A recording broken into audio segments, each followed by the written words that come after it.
नमस्कार मित्रों, आपका स्वागत है चाणक्य नीति की इस विशेष अध्याय में। मुझे आशा है कि अध्याय 7 में आप लोगों ने बहुत ही अच्छी सीख सीखी होगी।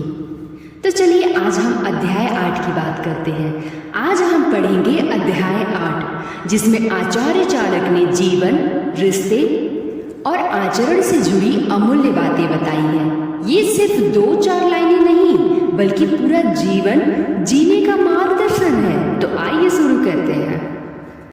पहला श्लोक, नास्ति विद्या समम चक्षु, नास्ति सत्य समम तपः, नास्ति राग समम दुखम, नास्ति त्याग समम सुखम। अर्थात विद्या से बढ़कर कोई नेत्र नहीं है, सत्य से बढ़कर कोई तप नहीं है, राग अत्यधिक मोह से बढ़कर कोई दुख नहीं है और त्याग से बढ़कर कोई सुख नहीं है। चाणक्य जी कहते हैं कि शिक्षा हमें सही और गलत दिखाने का काम करता है। जैसे आंखों के बिना इंसान अंधा हो जाता है, वैसे ही विद्या के बिना जीवन अज्ञानमय हो जाता है।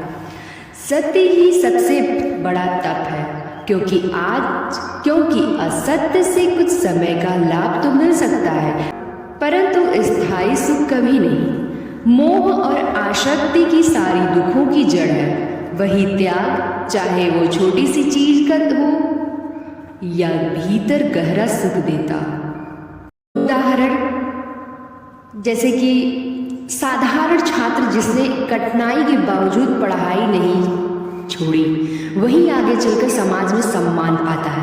त्याग का उदाहरण, एक माँ अपनी इच्छाओं का त्याग कर बच्चे का भविष्य बनाती है और यही त्याग उसे सच्चा सुख देता है।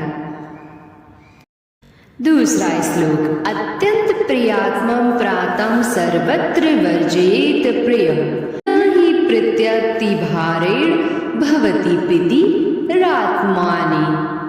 अर्थात अत्यधिक प्रिय भी हर जगह नहीं होना चाहिए, क्योंकि अति प्रीति कभी कभी बोझ बन जाती है और सामने वाले के मन में दूरी पैदा कर देती है। जैसे रिश्तों में संतुलन जरूरी है। अधिक मोह माया या प्यार कई बार दूसरे को बंधन जैसा लग सकता है। चाणक्य जी का इशारा है कि चाहे दोस्त हो या प्रेम हो या पारिवारिक संबंध, उसमें मर्यादा और संतुलन बनाए रखना सही है। उदाहरण के तौर पर हम देखते हैं कि कई बार माता पिता बच्चों पर इतना अधिकार कर लेते हैं कि बच्चे आज़ादी महसूस ही नहीं कर पाते। वहीं जहां संतुलन होता है वहां प्यार लंबे समय तक चलता है। बढ़ते हैं तीसरे श्लोक की तरफ। तीसरा श्लोक, सत्यम बुर्यातम प्रियम बुर्या, सत्यम बुर्यातम प्रियम बुर्याना। अब बढ़ते हैं तीसरे श्लोक की तरफ। तीसरा श्लोक, सत्यम बुर्यातम प्रियम बुर्यानम बुर्यात सत्यम प्रियम प्रियम च नात्रतम बुर्यादेश धर्म संतान।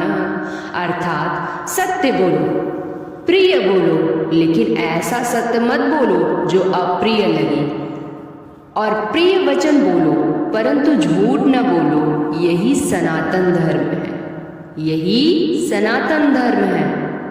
फिर से सुनिए आप लोग, सत्य बोलो, प्रिय बोलो, लेकिन ऐसा सत्य मत बोलो जो अप्रिय लगे, अप्रिय वचन बोलो परंतु झूठ न हो। यही सनातन धर्म है। चाणक्य जी यहाँ वाणी की मेहनत पर जोर दे रहे हैं। चाणक्य जी यहाँ पर वाणी के महत्व पर जोर दे रहे हैं। बोलने का तरीका और शब्दों का चयन इंसान के रिश्ते और उसका सम्मान तय करते हैं।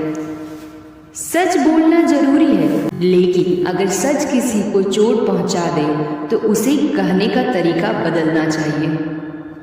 उदाहरण के तौर पर, जैसे डॉक्टर अपने मरीज को बीमारी की सच्चाई बताते समय शब्दों का ध्यान रखते हैं। सच वही होता है, लेकिन उसे बोलने का तरीका ही बड़ा फर्क डालता है। अतः इस अध्ययन से हमें यह सीख मिलती है। नंबर पहला, विद्या जीवन की आँख है, आँख। सत्य सबसे बड़ा तप है। अत्यधिक मोह और प्यार बोझ बन जाता है। वाणी में संयम और मधुरता होनी चाहिए। तो मित्रों, यह था चाणक्य नीति का अध्याय 8। आचार्य चाणक्य जी ने जो बातें हजारों साल पहले कही थी। तो मित्रों, यह था चाणक्य नीति का अध्याय 8। आचार्य चाणक्य जी ने जो बातें हजारों साल पहले कही थी, वही आज भी हमारी जिंदगी में उतनी ही प्रासंगिक है। आपको इस अध्याय से कौन सी सीख सबसे ज़्यादा अच्छी लगी, कमेंट में ज़रूर लिखें। अगर आपको यह वीडियो अच्छा लगा तो इसे लाइक करें और शेयर करें और चैनल सब्सक्राइब करना न भूलें, क्योंकि आगे हम और भी गहराई से चाणक्य नीति के हर अध्याय को समझेंगे। धन्यवाद।